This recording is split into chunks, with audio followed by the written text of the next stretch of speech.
Hey guys, welcome back. Welcome back to the channel. As I had mentioned on my previous posting there, that my goal today was to introduce you into my garage area where I do my additional side work of my reselling business. And like I'd mentioned, I have a full-time job, but what I try to do on weekends is incorporate some reselling of either auction items or items that we've come across through purchases or online auctions too. So I kind of broke it down in some of the other videos, but as I promised, I wanted to come out into the garage and at least give you some brief insight to what I do. Now here's the thing, I'm no expert at this. I would actually consider myself an amateur, even though I've done this for a couple of years. It's only that I do it, like I said, on the weekends, sometimes in the evenings if I get off early enough from work. And as I described before, most of the time, probably 80%, 75-80% of the time, the auctions that I do are online because I just don't have time to go in person as often. So the ones that I do in person, I'll do on a Saturday morning or a Sunday, whatever's available to do something like that. So what I wanted to do is just at least give you some insight.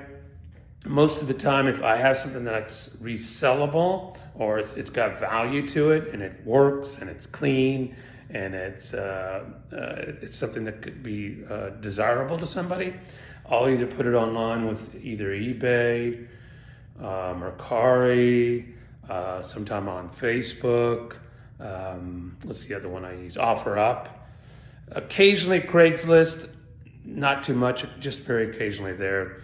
But as you can see, I just kind of put it wherever it's easiest to sell. If it's a large item, of course, I'll do mostly Marketplace on Facebook because I can't ship it. And then if it's smaller items that might be collectible, then eBay's a great place, or OfferUp too. And so I do that. I usually try to purchase maybe one auction a month, and sometimes I'm lucky and I can do two a month. But it all comes down to availability and your discipline and how the schedule works out. So this is brief, but I just wanted to walk you through some of the things that I receive. Now what's remarkable, it seems like almost every auction that I do receive, there's a couple of things that are notoriously found in these auctions.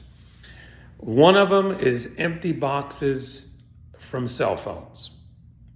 I cannot tell you how many times, especially early on, that I'm excited. I see an iPhone box and I'm thinking, oh, maybe there's an iPhone.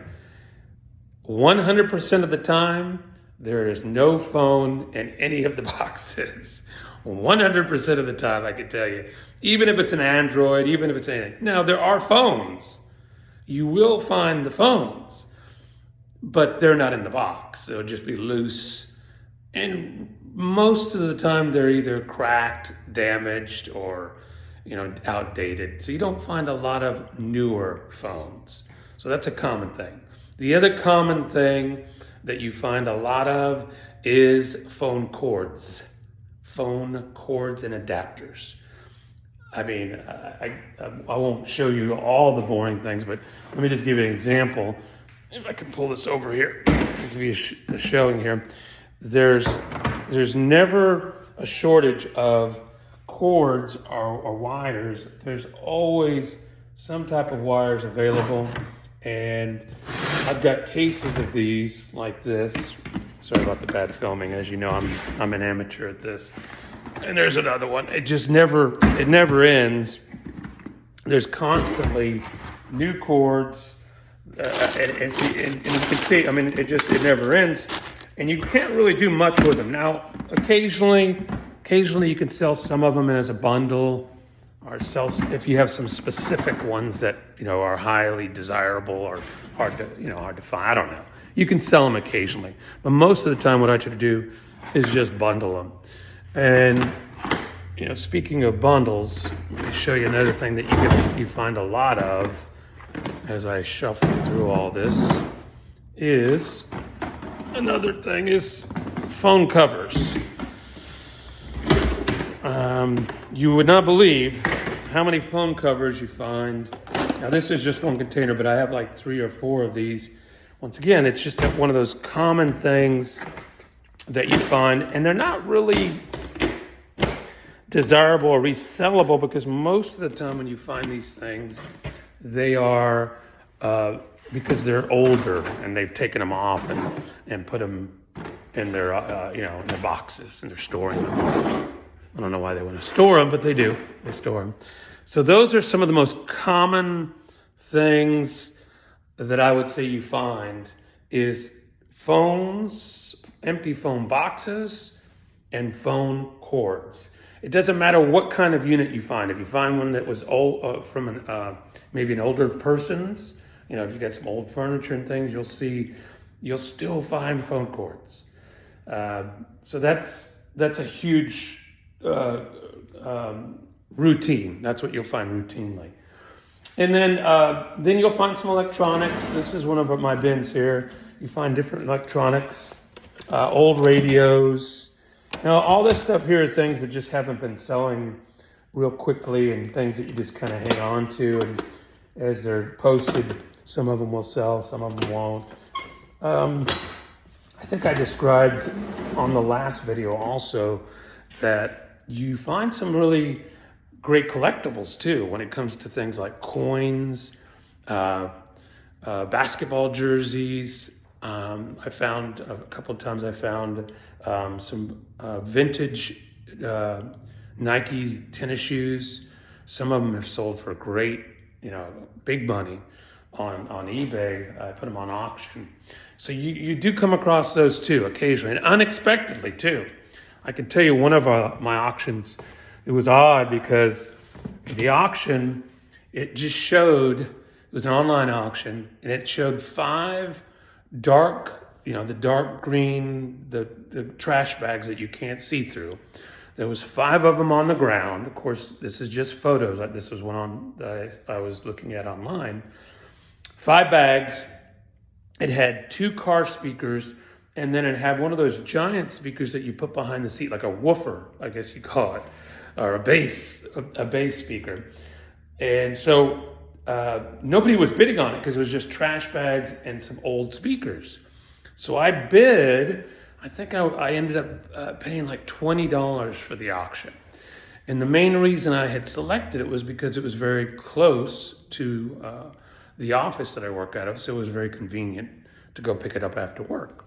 And so after work, I won the auction. I swing over there, pay my $20, and then I pick up the bags, and I put the bags in my vehicle, and I load up the speakers, and I'm checking out the speakers. I'm like, man, I hope these speakers are resellable. I'm excited about the speaker boxes and maybe the bass.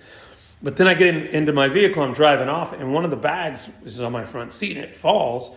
And out of the bag was like 5 pairs of Nike shoes. And that's the one that had one of the vintage Nike, I think it was like a Lakers pair of tennis shoes. And that one's the one that ended up selling very, very well. And then there was 2 other Air Jordans. Just, once again, completely unexpected. You would have never, ever assumed that would have been in that auction.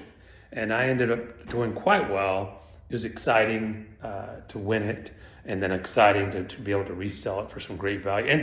And once again, those are some items that were very collectible. So the people who did purchase it were probably very happy too. So those are some of the things I do. As you can see, and like I had mentioned before, all of this space here was all empty when I first started. But since I started doing auctions, all of this has been filled. I've never purchased any of these containers. All of these containers also came within some type of auction. All of these racks, all of these tables, this cooler, this is frightening. The Santa, now this one was recent. This was during Christmas. All of this on the table, all has come from auctions. Yeah, including the little fan back here in the back. So you can just see it. Every one of these items here, everything came from auctions. This rack, this light. So you can see if you decided to go this route, be sure that you have the the necessary space to store it and the necessary area to work your products, because it takes a lot of time once you do bring the products back to your house, to your garage, or wherever you're working. You have to break everything down and determine what's valuable, what's resellable, what's going to be donated maybe, or what's going to be, unfortunately, thrown in the trash, because some of it just you can't do anything with. An example of that is, I had a bag that was full of used towels.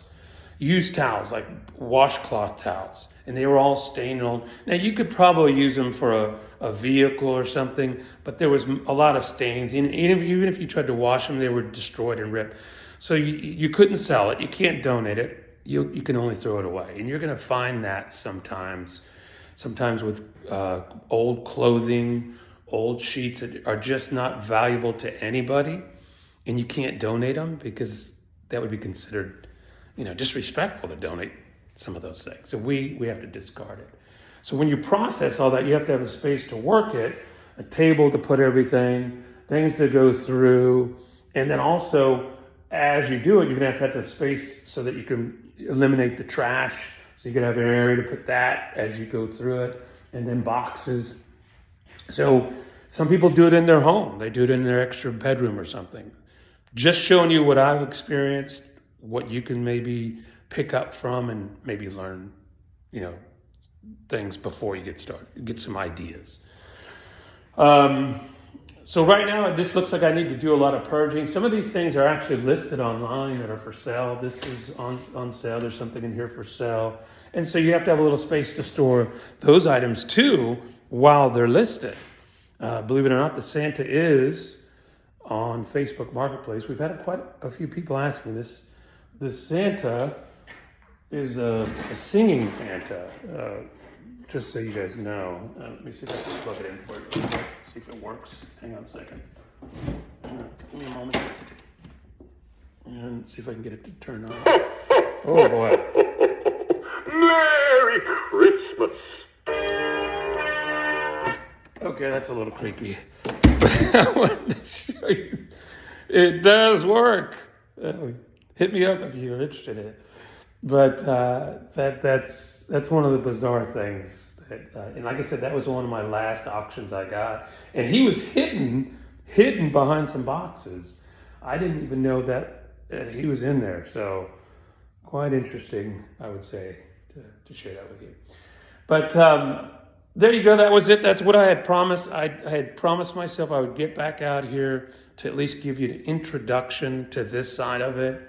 I hope it's helpful information. I hope that it kind of gives you an idea if you're trying to do something like this. I would say it's super, it's a lot of fun. It's super fun because you get to explore all types of new items, but it is a lot of work and it takes a lot of time. So, people who may mislead you and say, oh, this is an easy thing to do, but it's not. It does take a lot of strength. You got to move heavy boxes. Sometimes you're going up and down stairs. And I think I told you on the last video, sometimes it's, I'm in Texas. Sometimes it's 100 degrees out and you're going up and down elevators and stairs loading your truck. It can be hard. So you have to plan ahead. Know that you probably will need some help sometime carrying some heavy boxes. But anyhow, it's still a great opportunity, a good chance for you to try to make some additional money and help people too. So I hope this video helps, and I will probably give you some more insight. My plan is if I can get into the next auction, I might actually take you with me and show you what I see, how it works, give you an insight to that. I can also show you, how we pack it all up and bring it back and deliver it. So you guys take care. Have a great day. Keep the daily disciplines. Stay focused for this year of 2025. Make this the best year you ever had. Thanks, guys. We'll see you soon. Thanks.